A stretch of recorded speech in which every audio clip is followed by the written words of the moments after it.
Inside Story Uganda. Real source of politics. Buloka ganyo kweba kaluwa masimo kamala. Mugati why?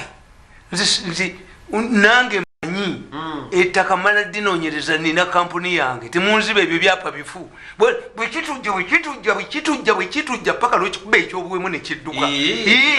Ekikuyisiddeko kikube ekyobuwemu kidduke. Soka ugambo. Kuba nze amaye gende wakamoga. Kamoga can tolerate you. Kuba yabimanyi. But if you come to me, have I taken your land title? You tell me to help you to identify a buyer. Do you pressurize me?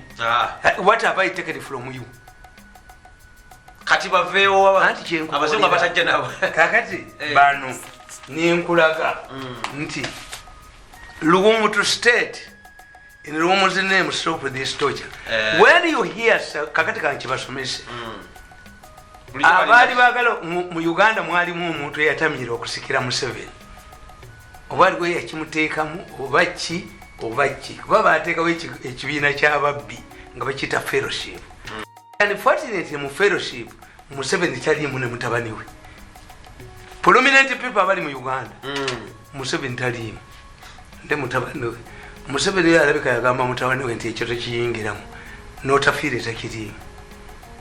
Otafiire yampita n'angamba nti Bwana Mirundi omanyi Otafiire ze mwagala nnyo tulina bye tufaanaganya bingi. Otafiire agenda bagamba ali aluganti musajja mulungi nnyo. Abaganda bagamba nti atamukedde yamutenda endyambi. Otafiire yaŋŋamba nti goze n'ebyuma byowa ne bikwata abantu oze kumbega nemuganda kati gwe ebyo ebyuma manyi obiina naye Otafiire bamutega ki? Tika wano kumezo bobi ne mga siina biri mu motoka nenjijjawo jamwe koti. Oyo mugezi obo tega Otafiire bamutega kakati ye Otafiire akimanyi ekyo. Otafiire tebamwagala. Is a honest man bamwita mavi yakuku kasoulya mavi yakuku naye Otafiire yaŋŋamba tingenze mu kyoga mu meeting esoose sente zendabye wali ekyo kitimba sijja kuddayo. Is only Otafiire a minister, full minister, who sent a GZ Junior, Hope Mwesi, to represent the ministry. Otafiire ran away. Sente za choka mzatusa gundi mukomera. Vice President. Hey. Kutesa alemera mudoko. Neba quotinga amateeka agaabo. Nti gundi his office investigating erimu babiri erimu supposed kubeera mu basatu naguwonerawo. But it had swept all over them. The person who detected was who? Yanga ndabye endusu eziwandagala. Mutandi wa Mirundi. Ndabye endusu eziwandagala wali. Ekyo kitimba teyaddayo. Naye Kongo ate logically Otafiire buli omulaba mu kintu aba alina escape route. President abe Kongo yabasalira amagezi kyatayamba bano abatta abantu anti yeye Museveni yateekawo akakiiko k'omulamuzi Porter. The moment you have a local tribunal ICC teyingira mu musango. ICC erwanyisa impunity nga bano abatta abantu mu organize kati basalawo babisirikire ne bawa abamawulire 10 billion nti bijja kusirika bajja kugula bali gubalemeddeko emyaka 8 n'ekyo kati bali mu Serena baba ni mu Serena ku nsonga z'omwana nakintu ali wali Uganda kali abafungidde ekizibu mulimu minister mulimu wuno omunene mwe bali ku Zoom kati mu Serena wanu mbalaba wano olinga yaze pichi kakati bano buli lwowulira tocha it means muhoozi buli lwowulira tocha kati bwe bali bwe bamaluka kubuulira Beni Kiwanuka bamugamba ki? Beni Kiwanuka yatunda ettaka n'aliguza Muteesa ng'agenda okusoma. Beni Kiwanuka abaasoma Muteesa ne bamuwaŋŋangusa. Gavumenti enkuumi neewa ekiragiro omwana yenna ava mu university n'agenda alabirira Muteesa scholarship ye tugijjawo. Beni Kiwanuka yatta emyaka gyeki nga tewali mukristaayo era ne Muteesa mu kitabo kyagamba ti abantu beewuunyanga nnyo okulaba omwana wa university anfukaamirira. All the Protestants tebalinnya wa Muteesa tebalinnyayo. But when time came for elections obukatuliki ne bujja kati mukatuliki ayinza okutta kabaka ate amutalulinga amulabirira yes kuba kyebasooka okujjako reason logiki bakujjako ba ownership kati bano lukira basayija afuuse tocha esimba obutocha why lukira basayija yayogera muhoozi who was nowhere to be seen. They created their chikwati allegations muhozi eyantochalinga najja ne mugundi kakati kajja katulututu bajja bamuzimba mpola ne banti gweyogera muhozi kubanga bwecha banonanyini nsi agyonyesezza abantu nagoba buli muntu yenna nagoba bakadaga nagoba bandi fenna natugoba omusango gwawo gali gwamukujimbirayo kakati bano bamafiya gavumenti erekerawo okutulugunya kati bamafiya ne bategeera irema who is going to protect their wealth kuba tebagifunye mu makubo malungi nabaga nti temufaanana ab'ekenya ab'ekenya tebabbye bantu kubba butota kubba butale kubba nyama kubba maliba kubba mata kubba nuni n'amantu g'abantu ne mugaasa ne mugenda ebusoga abasoga ne mubateekako layisinsi ebikaji byabwe ne mubibba biva mu gurupu y'emu amasanyazi kaakana akatabo nga bawandiikidde nti ganyanukula nankabirwa nti pulezidenti yakwata miliyoni 400 eza dola n'ateekawo leeya yalaga wabaki abaagirya bali muno abalya leeya bali muno enfiirwa nabawandikira akatabo nti banka ya sudiiro bagenda gimuddiza 2017 nembaga lutalo lwa sudiiro ne bank of uganda katale engobya n'engobya zasisinkana ekijonjo banka tebagimuddiziza amwesikiteeka nembagamba byandala tabbanga ku ssente oluguudo lwekatusi bantu mwebaze bamanyi ssente gye baziteeka ne kakabushenga byandala tebamwakwitika after 5 years tamalenga okambo wadde nyo kino ekitabo sebo kiri recent yes me I know February nga nakuzo mwezi 9 2022 nze so kitulako wano yes kakati nkugamba whoever talks about this is urging because oli munabwe nti soko tuliane ayogedde sikazimba kakati kazimba mugaluka tumubuuze koja wange webindi mumwagaza I am making persistent allegations that Sir Albert Kuku that belongs to the Anglican Church hosted a center of organ extraction. To tell Museveni to investigate, why doesn't Kazimba also investigate allegations in Albert Kuku? Jabasokera. If torturing is and they torture you and you survive. Omuganda akugamba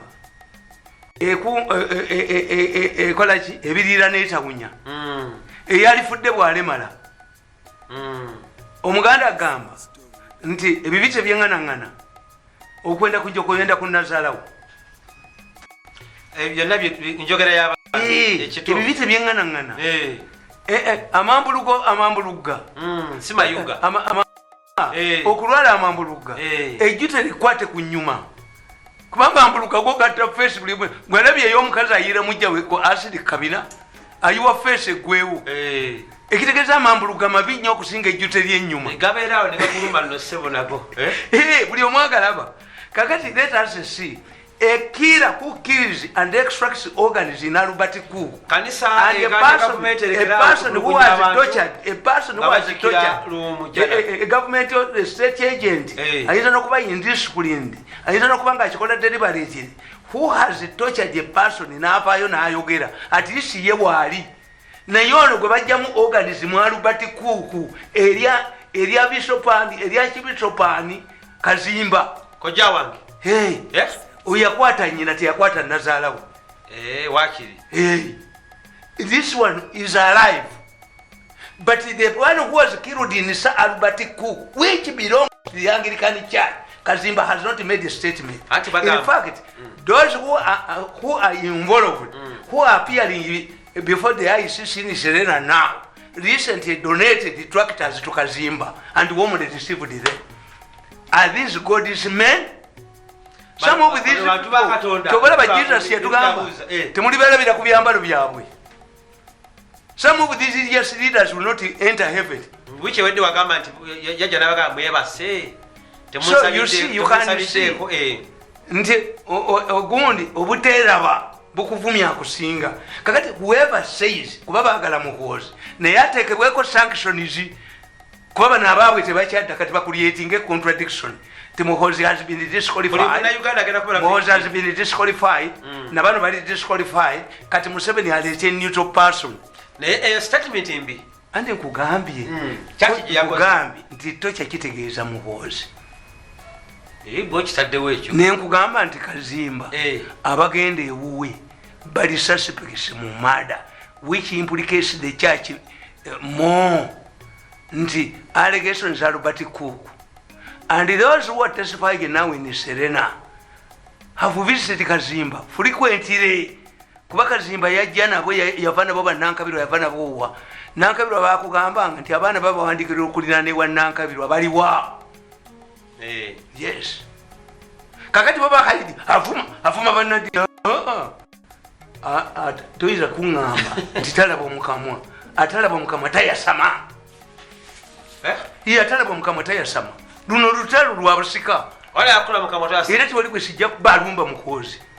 Yes, mu by'office temuli mbuzi ndawo ayidikire nkugambe wange kumuhoza ofirawo nze nkugambe wange nine kanisa jeje manju ati ziri manju namba y'omukyalo y'amabaati oli lubaalo owedde yakoleranga mu ssubi oyo mulala nogamba omuzzukulu gwatawadde ssente ali ku mizigo mbu fuuwa emmindi agifuuyirewa bamuyita omusezi nanyini nyumba amugobe beera modani tegula bati andika nkubuulira kati nze nekkanisa openire siningiyina ekkanisa egiyina kakati nze seekwekanira ekkanisa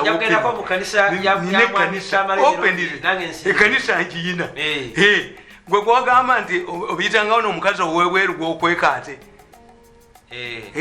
ate baba nakuwa batya nga obakweka kakati nze nkubuulira negamba this is the time we are fighting over the World Cup trophy. We are fighting over succession. It's a succession battle. It is a succession battle. Kyababwe bakwatiddwayo. Kakati ate obwongo bubeesibye. No, look for somebody who can confront Muhozi. Si twadamanyi ni Muhozi. No. Because this is not a kingdom. Nti bannange katulwane nnyo. Ngakakati bwogamba nti bakubuuza nti Jjunju nyina ava mu kikaaki kabaka yidde ekika kya nyina wa Jjunju Munyarwanda kati Jjunju then battle can go on there nti Muteesa yawangula Muteesa bamu obwakabaka nti nyina wa Mpeta oli ne bamugjamu yes ate bwe kyajja ku Ssaabasajja Kabaka Mutebi nyina ye w'Empeta yes kakati eyo politics owa tumuyita palace politics naye bano bamuteekamu nnyo malisi ne beekweka amagando tetujja gafumbula amagando tetujja tujja bakebera n'ennyuma nandawe yatujja atalina mpale teyeegala nga abuuka kigwa omwana atalina mpale abuuka ati ayina empale abuuka ati mugaale nga muyina empale we shall confront you. This is life and death. We cannot allow people who are being accused of raping their mothers to be leaders.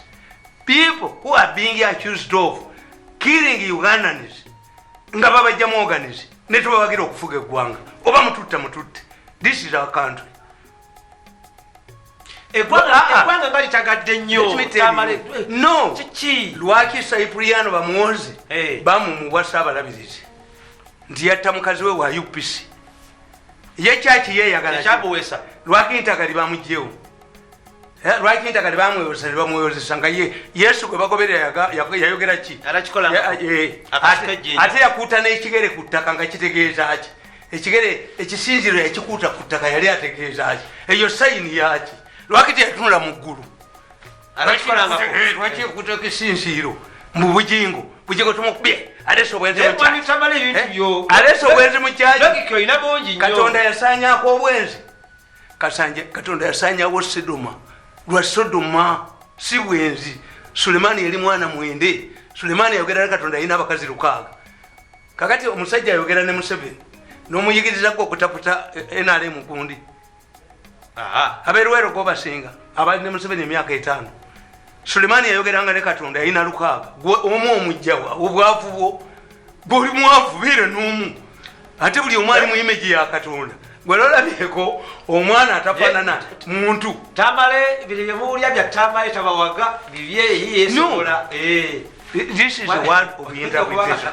Kakati buli lwosomanga Tocha buli lwolaba Tocha wonna tegeera the aji era Mpuuga yagambye walk the talk mu monitor nti ne muhozi bamuteekako ki sanctionism but the man says he was tortured at same why don't you complain about Kandiko in charge before let Kandiko tell me nti I received the instructions from Muhozi. Do we trust this man? Tuna kutandikira wanseno. Kakati singa evaayo omukazi alina olubuto naga nti lwakazimba. He must bear the consequence. Eriyo omusajja mu America muddugavu pasa yali w'amaanyi nnyo mu America nga muddugavu ne bategeera nti agenda kukolera Obama. Abavubuka 2 baavayo ne baga nti atuli olusiyaga muvuzi wa lupanga. Yes, nti buli kaseera gwe bakikugirako Kayanja bamuvunaana olusiyaga. Kayanja nankubira essimu ekiro essaawa 6 ne muganda naye gwe tokimanyi nti bakuba muganda wo. Why do they concentrate on you? Kayanja enyumba ye bagisanzemu wayini ku nnyanja. Ani yagiraba? Kayanja is moving with the machine wielding people. Kayanja is accused by the pastors, not a Muslim. Bali ku muganda wali Bungereza. Bakuba muganda butagenda kufuna bwa kibishopu kubanga bali abasajja bakunoonya neewammwe. Yabulya mafia nga bagezi nnyo. Akati eyo era kyekyo wagambye Tamale Mirundi nti psychology n'okuinterpreting omuntu. Kati banaye bafuzi baffe kibalemye ekyo. Nti Uhuru Kenyatta baamukubanga amawulire ge Kenya nga mutamiivu. Ne kasigala amaaso mamyufu bwe gati. Ne baga nti asula mu mwenge.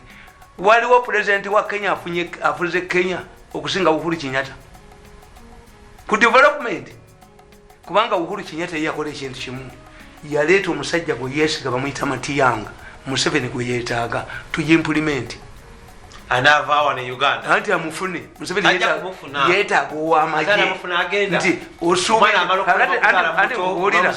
Museveni byayogera byonna babiteekako akawaayiro bigaana okukola. Ababoda muddeyo nti bakebera mitwe ng'avuga tanka y'amagye asobola ogyolekeza State House takeberwa mutwe. Avuga nyonyi pilot asobola okuba State House takeberwa mutwe. Owa bus atwala abantu ensanvu takeberwa mutwe. Naye owa boda ayinaaba Tamale Mirundi okitegeera is to make sure that Museveni's directive does not work. Era ababoda tebasanyukira Museveni. Anti nkubuulira nti kwe tokitegeera nti bakuba ono te omusajja e Kenya President Moi yateeka akakiiko ku Charles Enjonjo eyamuyamba okujja mu buyinza naye mwalimu minisita wa local government nga bamuyita Stanley Otepotepo. Otepotepo yagaa nti erinnya li maama we yekka yamanya okuwulira nawe Otepotepo yagamba nti my role was to undermine Moi as Minister of Local Government. How did I undermine Moi? I could go to an area and promise things that I knew government could not do. To provoke and embarrass the sitting president. The president Museveni yali ayogedde kino ekigguka.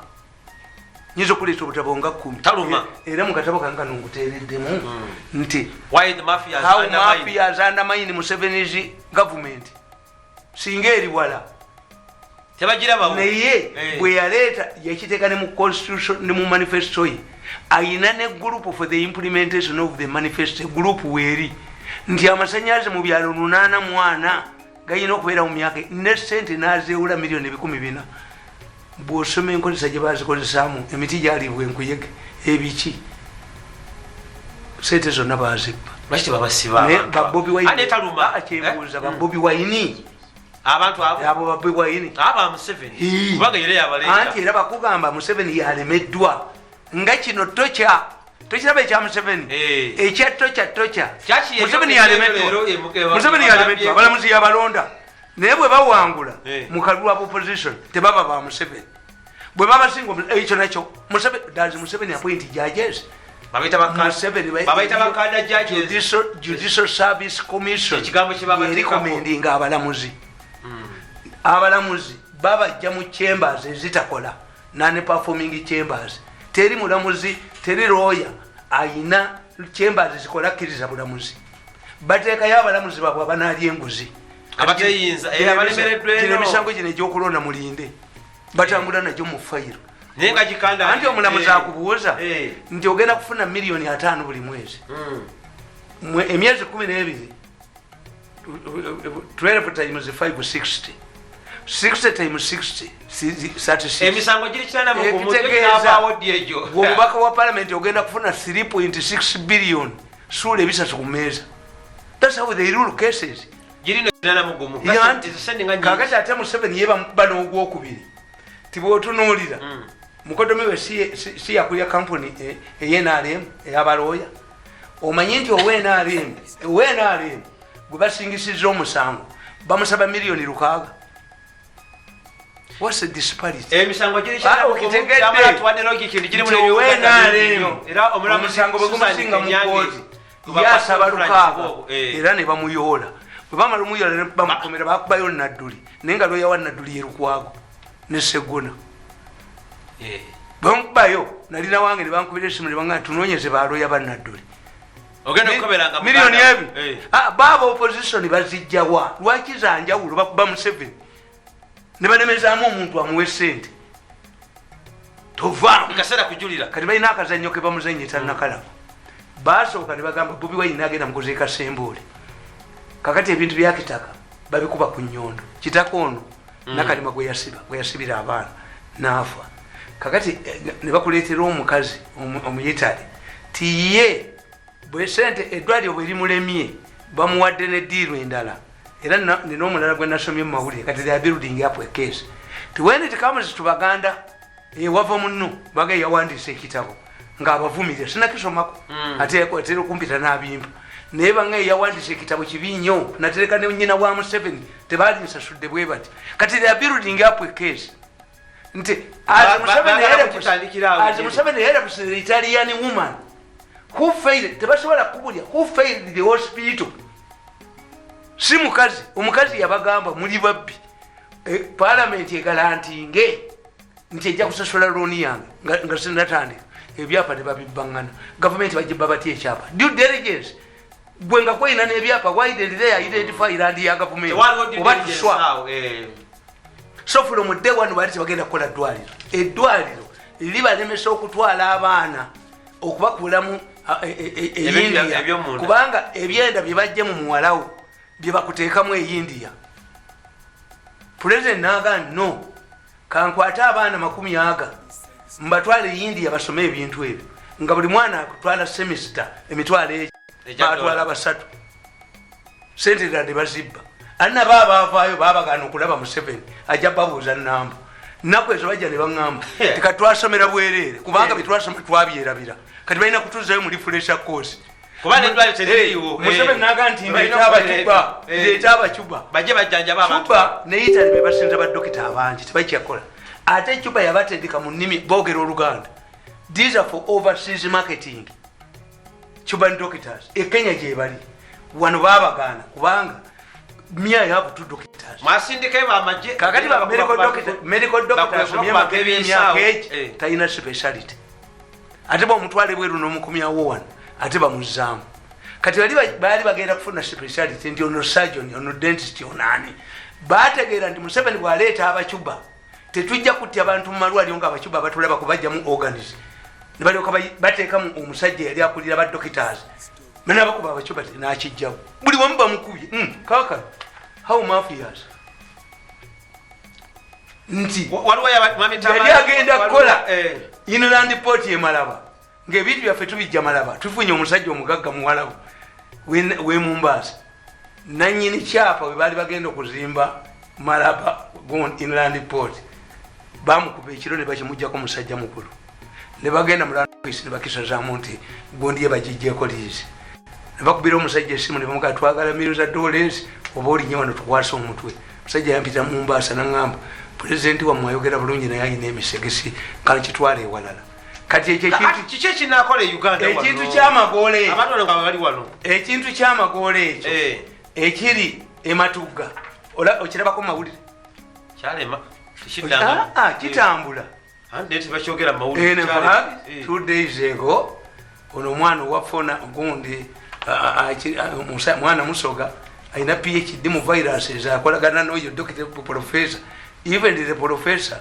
a week ago or two met President Biden and they talked about that kubanga eddagala bagenda dikola for American export ekyuma ekikola factory ekola eddagala lya sirimu eri wali quality chemicals bagirwanyisa kugula eddagala y'India President bayina element gye baali babasabye bateekemu bakole eddagala lya cancer eyali head wa investment authority oyo Kigozi Maji yali wabannakenya bakolereko ebirala buli muntu agesako kubako kyakola nadduka awunzi kaddusi anti amawulire gaabwe that's why I'm dangerous to them ate I'm not killable you kill me every maggot that comes out of my body kills a person in your family namuli kwamutege ejoge eri bali mutwe ngasi banyenye family kitegeza abana n'abajwa n'abasu naffe banyaffe tebaatugula mu supermarket baba yose a product of a sexual act between Mirundi and his wife. I was not brought from a supermarket all made by a carpenter. Nzitola me nzitakumacha bakutta lwagulu Tamale tebabajja mubajje alinga mwe bagakola kiba nadini baba wamba ne ekitongole ekisinga obubbi kiri nakasero ekyettaka ate batunda ttaka lya Buganda ettaka lya Buganda bakugamba nti kanisa esatulisangiddwa mu Buganda ziwereddwa square miles 94 okukolerako emigulemu mutubuulire tucha kusiva abantu wano mwewuunyi wagambye okugira kakati akasajja mukalaba kebabadde bawaana bakakoze nga kitatta bolumala okukosa nga badduka toilet paper the flash kado kagundi kamabirizi kawabidde kabaka kawabidde Museveni mugundi ngoyo omusajja alina sente zimutwala mu court of appeal kawabidde gundi nti talina biwandiiko kati bakakoze batya miliyoni ebi kade kano pakyagulanye nalaba pastor nga atunudde bwati for us Kyagulanye for us Mabirizi we don't know Mabirizi the person we know is Robert Lutalo. It is Robert Lutalo who petition nga pastor atudde omusajja lawyer nambuuza can't we mobilize for this man or we ask don't tell me about man of God wow man of God tuchita misnomer man of God is a misnomer mu propaganda tuchita misnomer something that appears to be when it is not ndiweza kusanga omusajja omusiyazi nga ye ibatule enfu naye nga yina empala okuli fulayi si musajja yalabikanga omusajja n'omukazi atalina nabaana ate naye agenda mu nsonga manya atazaala omugumba agenda mu nsonga ebintu ebisinga obungi is not easy to find out who is who tukiyita misnomer a misnomer is something that appears to be a good kakati gwovayo noga nti munaddiini let me give you a brief about Luwumu and in fact I will help you to write a book about Luwumu because the Anglican Church is moving towards Abakatoliki sainthood abagondi bano abakulisaayo oli bamuyita canon mu Bakatoliki mu serikali wa Papa the same bigambe bikyuka these are laity era abaserikale ba Papa ba laity na bano bakanoni ba laity abataasoma mugundi but the church finds a way of accommodating them kati Abakatoliki baleeta ekisainthood nti twatuuka ekiseera obutuukirivu baategeera tojja kugamba nti gundi oyo Teresa w'ekyasa kya what has religion not produced saints since then bangi ne bakanonize abajulizi era osanga omuzungu nga yekizito nga yekalolirwanga to tell you that religion is not based on good is not racism you get Nyerere omutuukirivu kati Nyerere asigalidde ku sainthood Nyerere gutwalabako ne Ben Kiwanuka naye bamutwala batandise omunoonyerezaako the process ngobya. These are people we saw ebitwa encouragement naffe tujagenda luddawa muguru instead of praying, because if you remain praying to those ones abaali edda kakati Catholic gundi Anglican Church nze nabagamba nti singa Luwalira yabadde mu Katuliki baali mukozeeko ebya Saint Kudu yandibadde enyondo balimubye muti yandibadde mukwatuukira akulo nafuna n'omusajja disrupting church service. Did he shout attempted murder mbulubaye Lubale takutwala musabu Lubale akutwala musabu bamukoleko Lubale akutwala mu church mwe banaku n'omuggo oyo Lubale waawo Lubale sayinza kutwala jibana yes akulo abala bali mukwata akulo abala bali mukwata anti nkubuulire bwolaba nyoka akummemmera akuzaala ate step maze alikolaki kubanga nono kati bamulemerera atandise bakyusa tulifunayo gavumenti eyolaba akulo. All of these cases are going to be abalanga Yesu batugamba nga wano nti wa Museveni gyali ayingire teyayingira ate yayingira ebisimu byogera batugamba nga nti wa Museveni gyali ayingire tumulabe tujja kulaba abali kabanga lyabakadde abakadde abali mbugali bwabalema abaddukira mu helikopta nga baddu babalite mbujikuba genki ate ekyo bakijiwe kibadde kyekwese mu kabini kino bakijja kufa bakube ebintu ku nyondo mulabe wano babukenga akakasajja kayogera nga mbiita byakuze olabe yegana ekizimbe mu Kampala eyo omuzimbo yako hakuna siyangu ngakyegana olaba abadduka abakyatalinga enyonyi bateekemu ebizimbe byabwe yakoze ekizimbe nakiteekako freedom bubagaye nti kyakonde sebalamugo mwayavuwazedda nomubba n'ebintu bye sebalamu yakola freedom wano bakikwekwe mu sebalamu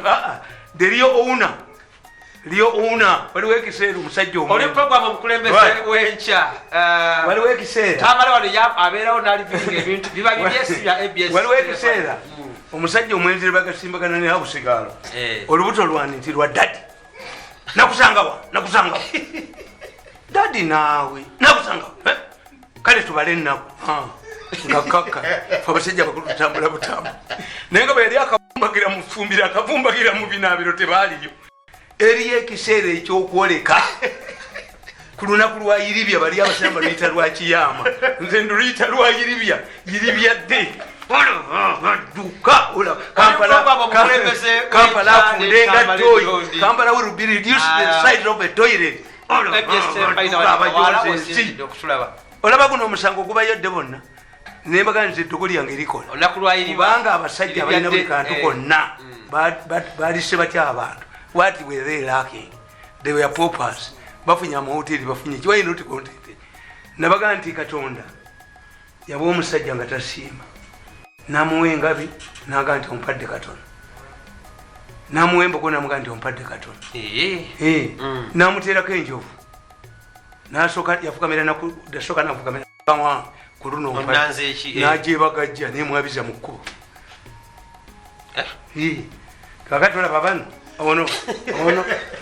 ono tali kugonde kakati ono mulaba keno ngenda kiddako ono mulaba ani ebyaliwo nga Museveni asindika Salemu Akyoli okupangira mutabani w'obusika. Is it different from this? Because abavulule banakinyonyola obulungi anti kakati mwe temukitegeera let me explain to you. Ekizimbe ekyo kibagula Muganzi Lwazza. Muganzi Lwazza yali mukazi mukambwe nnyo nga mutemu. Yatta abalangira 24 mutabani we Muteesa afuge Muteesa olubereberye. Baali basigadde babiri ne Nuhu Mbogo nayagala naye amuteeke mu Muteesa namuga sina wakuzanya naye kasomusulamu nange olumba ngenzi era Muganzi Lwazza yafuna why endagaano y'olwende ekugamba nti kabaka wa Buganda ajja kuvanga mu lunyiriro Ssekabaka Muteesa olubereberye. Nuhu Mbogo be bakakunguluzi balya bwakabaka. Ekitegeeza Muganzi Lwazza yakolaki yakivu. That was a strategy of Muganzi Lwazza. Mbaga nti Hajati omugezi nga tayagala baana babajja ye Hajati omugezi kyakola kiba kimu bali abanywesa omwenge ogende wa namba 2 onywako bane munywako si bubi naye mwabatamivu mwe munashikira haji kati nga bana bashikira batya Museveni mumushikira mutya Sheikh Museveni nga baba kwatidde wandike yanga muli embizi n'omwenge muli ku bigodo muluma. Who can turn Uganda into an abacha? However much you are just leaders supporters who can accept it to act as from suspects. The country is far from here. Some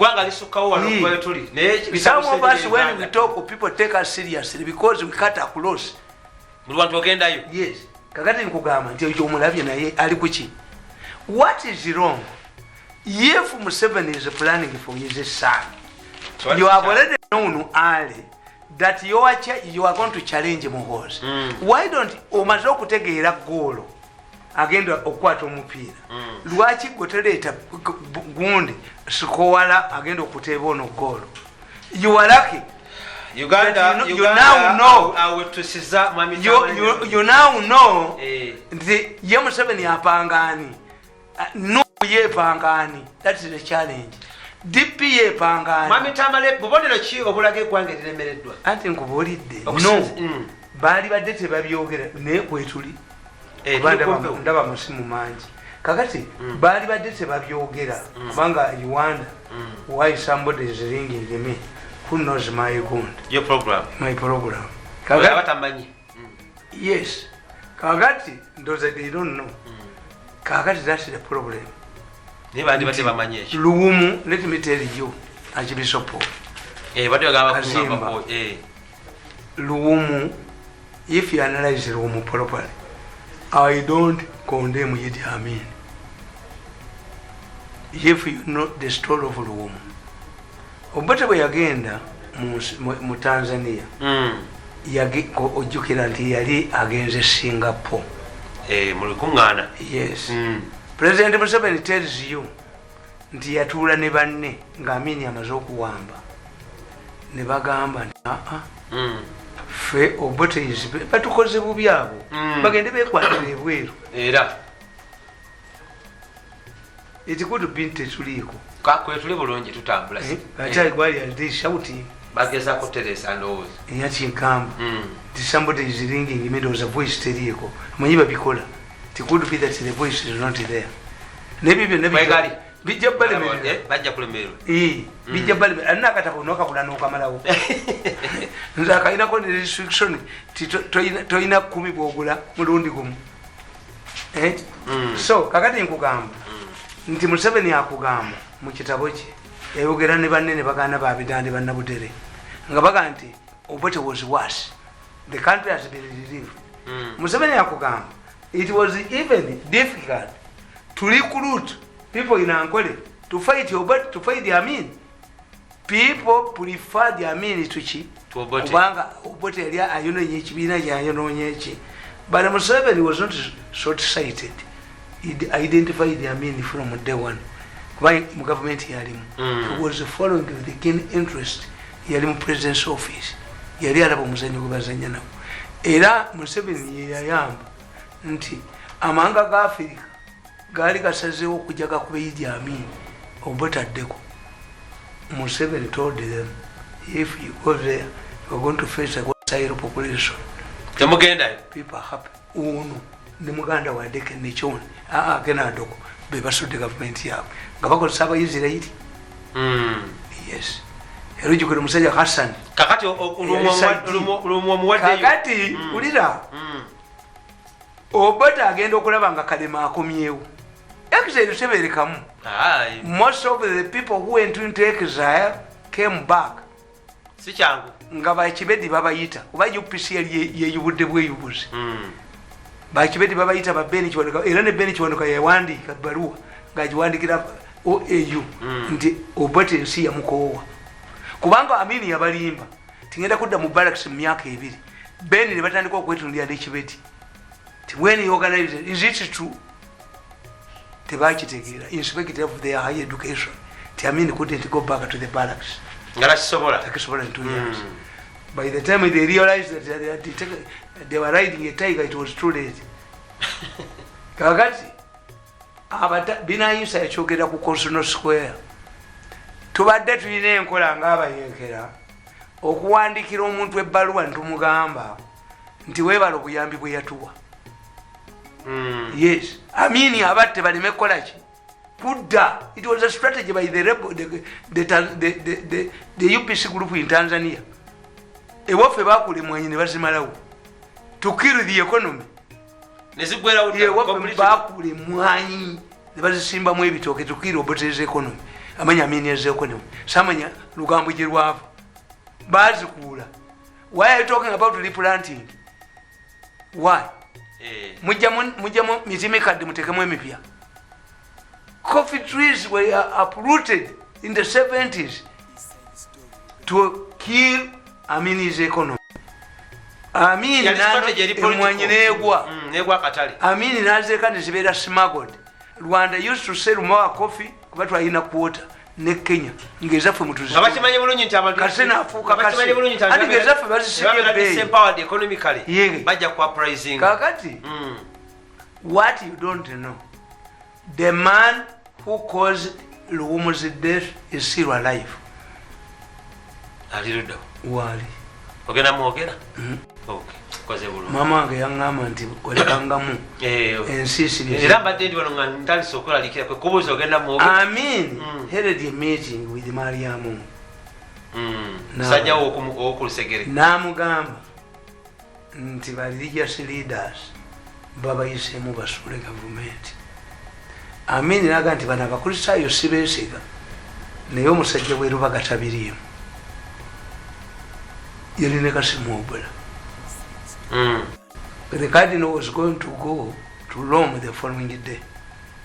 Kasimwobula drove from the meeting to Natete where he picked somebody n'amutwala mu lubiri wa kardinali n'agamba kardinali ti Mariamu ngo akutegedde mu kkubo era olupapula lwa munnaye kandi trace it ne lukuba kardinali aguddemu ekisujja takyagenze Rome nsoboga he didn't go.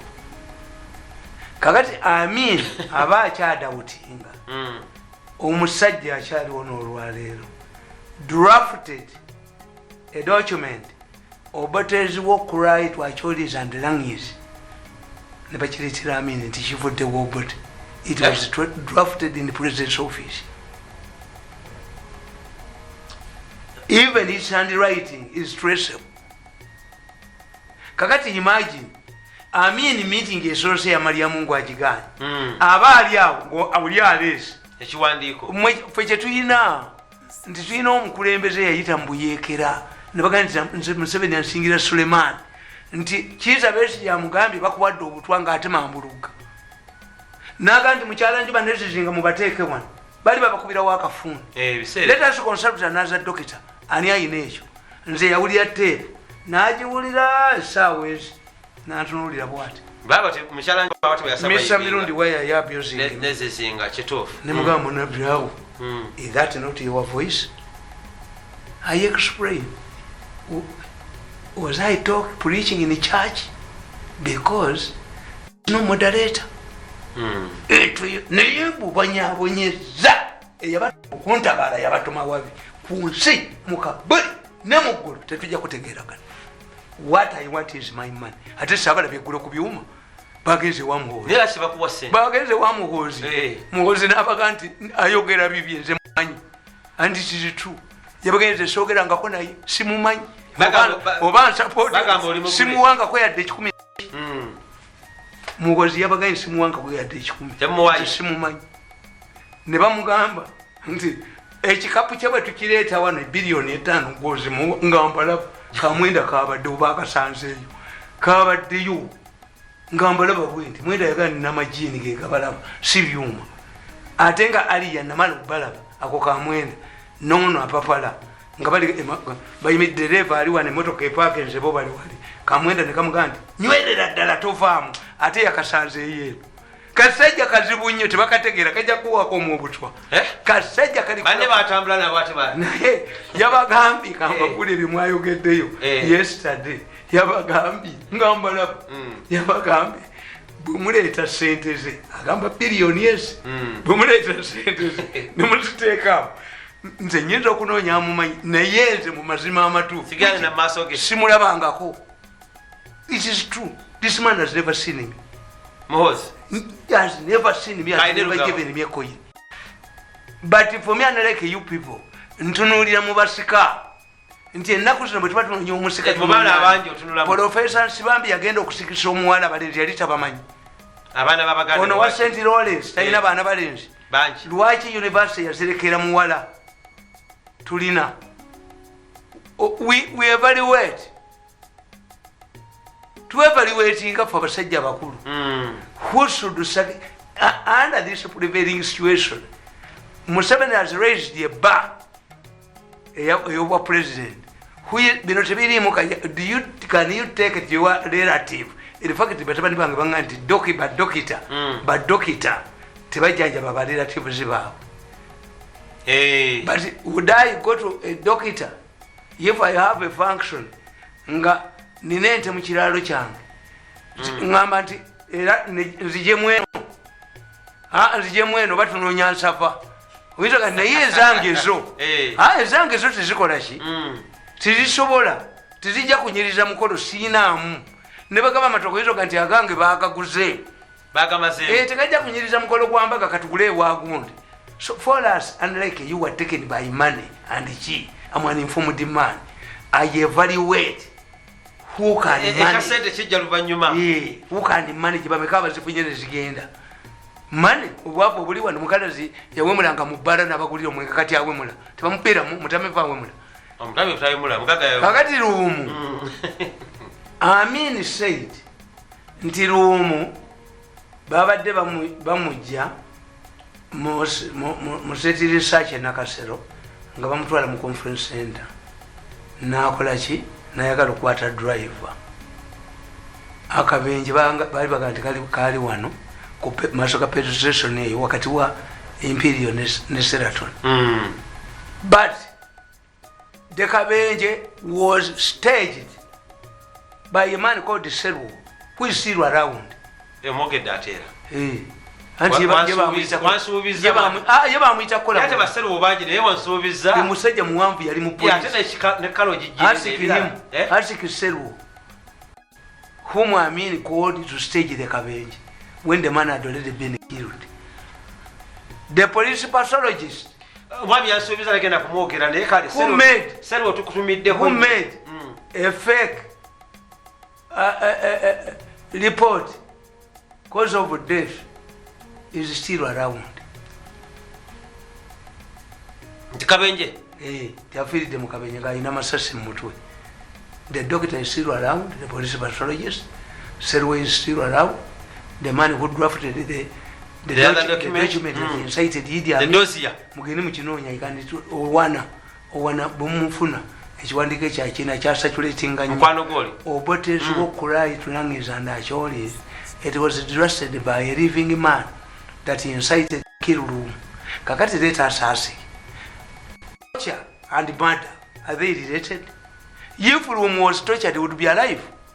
So, as someone to link torture to defend, to drag in torture, when you are talking about killing, it has a sinister motive. When it finds the people, me, want to wasema, mimi mujinga, hiyo mulevi, hiyo mpumbavu, lakini akili yangu na akili ngumu na akili sana. Nsoma logiki. Tamale Mirundi. Yes. Mu program nkulembeze wecha ku ABS TV. Yes. Tuli kumbaga. Tugati mbaga ya mwana afumbirwa. Nogana ntie. Naye n'abatali bafumbo bazaala abalongo. Is that the message? Because murdering Rumu would be related to why didn't the Catholic Church come up and condemn the arrest of Catholic priests? Recently, 3 were arrested. Yes. Why didn't the Catholic Church come out?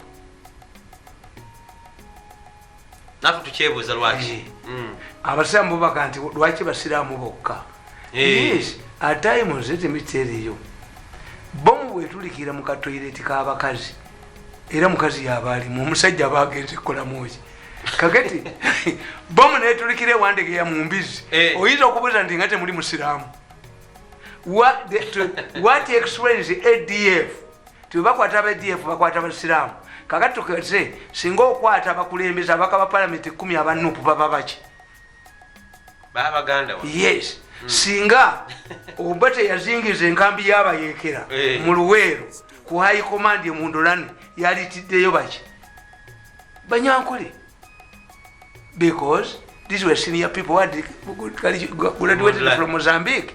Baganda were joining as Ngautusewa, Bevana Abato. But the command Yariko Bakoleta, Gabafudewa. Mozambique, they prepared their thing. How come that you have Mubasira Mufinyaba Mufuti Abaganda Bameka? Bakanari Abaganda Baribabiti. Why Uganda dominated the region? It started in Uganda. Umusata kufana webaguza. Simple logic. We na fana webaguza. Yes. Kakati then if we change, torture must be condemned. I want to tell you. I want somebody to tell me. Is there a newspaper that condemned the attack on my son Kubajamu Amanyu? Era badda nkubira simu wano kubanga nayogedde mu interview if he was not resembling nali mutute mu DNA. How do you work with the people abakubali bakujjamu amanyi nesajja ekigambiro amugamba kinene naye nabagambi nti oyo ewaffe oyo musonyi nnyo bampe emimwa n'amala emyezi 6 ng'anywera mu luseke ekisajja nekivayo nekiganze namukubira n'obayingiramu nga nkulekera obusika bwange nkulekera bwaki oyo omusudde ati nkubuulira njajinga tigwe tonyiika mayibyenga nti mwana muto naye wa university ekati omusikala mu meeting n'ekisajja ekyakuba nekikuwongera tambula n'ennyondo wakisonga kikuba okwase tambula n'akakebe ka acid then you are my son.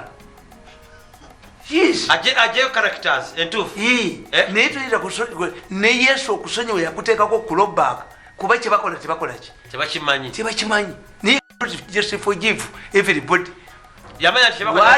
Bano bampa obutwa 5 times. I survive on highly priced drugs. Singa sina ba relatives bagagga non-suffocating emyaka 10 yangoba mu State House ne 5 billion yazitwala ninogenda mfukolo kwesirwe mwanda weyaze ningana. My family has suffered. We have suffered really. Ngentonga nti ombite tutese naye nansigaze kyakwazinga nesibye bom tubwatuke ngende naye because for you are now trapped. Have I forgotten?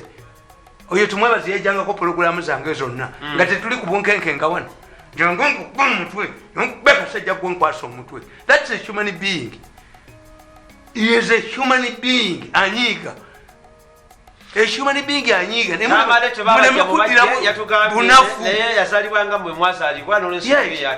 musoke mutegeere Museveni does not humiliate his opponents.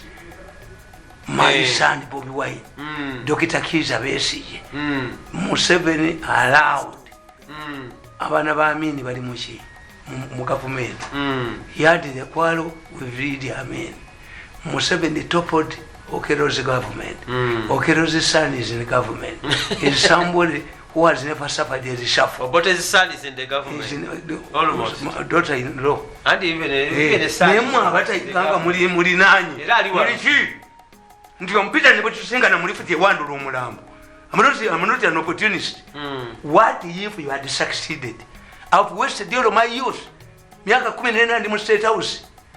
Nongoberera. Kakati nze ndowoleza mubiri. Emizinga jena simba mu nsozi nga ngenzo kaba njijjeyo. You believe njijjeyo. Kumalaga jijjeyo bwetu. Tojja kujimalaga jijjeyo. Liwa. Tegula. Nesi kunje kubajozi. No. Bagamba bamala kutegula bwabasubiza. Bamala kutegula. Zisibizanyira